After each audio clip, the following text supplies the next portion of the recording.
शेतकरी विरोधी कायदा करणाऱ्या केंद्र सरकारचा बळीराजा शेतकरी संघटनेच्या वतीने कराड येथे महात्मा गांधी पुतळ्यासमोर निदर्शने करण्यात आले। सत्तेच्या जोरावर शेतकरी व शेती नष्ट करण्यासाठी सरकारने 3 कायदे करून घेतले आहेत। या कायद्याचा सोयीस्कर उपयोग करून केंद्र सरकार शेती व्यवस्थेत मोठे फेरबदल करणार आहेत।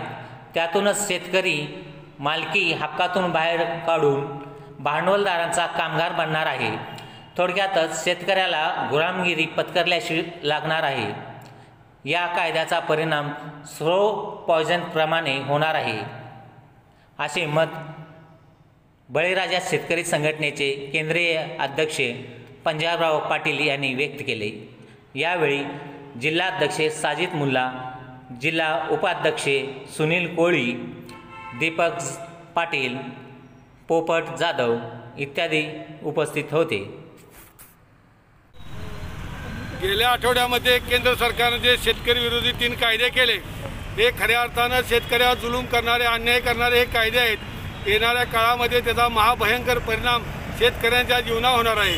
शेती व्यवस्थेत असणारे सर्व लहान मोठे उद्योग आहेत, हे उद्योगसुद्धा उद्ध्वस्त झाल्याशिवाय राहणार नाहीत। अतिशय नियोजनबद्ध आणि स्लो पॉयझन पद्धतीनं शेतकऱ्याकडून शेती काढून घेण्याचा प्रयत्न या 3 कायद्यामधून येणाऱ्या काळामध्ये होणार आहे।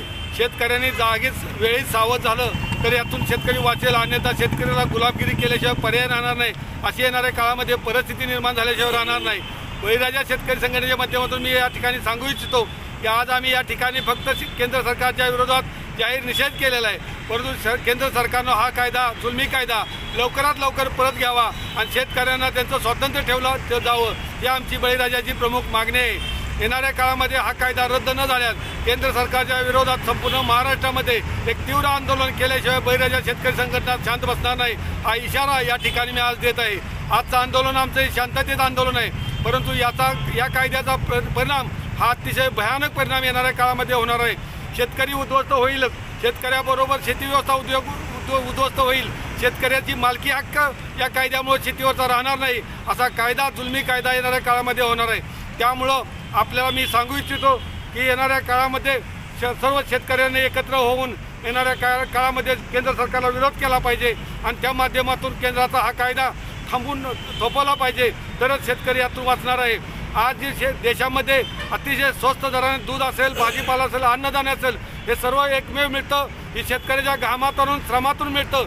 येणाऱ्या काळामध्ये जेव्हा भांडवलदारांच्या ताब्यामध्ये ही शेती व्यवस्था जाईल, त्यावेळेला ही वस्तू तुम्हाला आजची जी वस्तू मिळत्या याचा 100 पटीनं मोबदला द्यावा लागेल।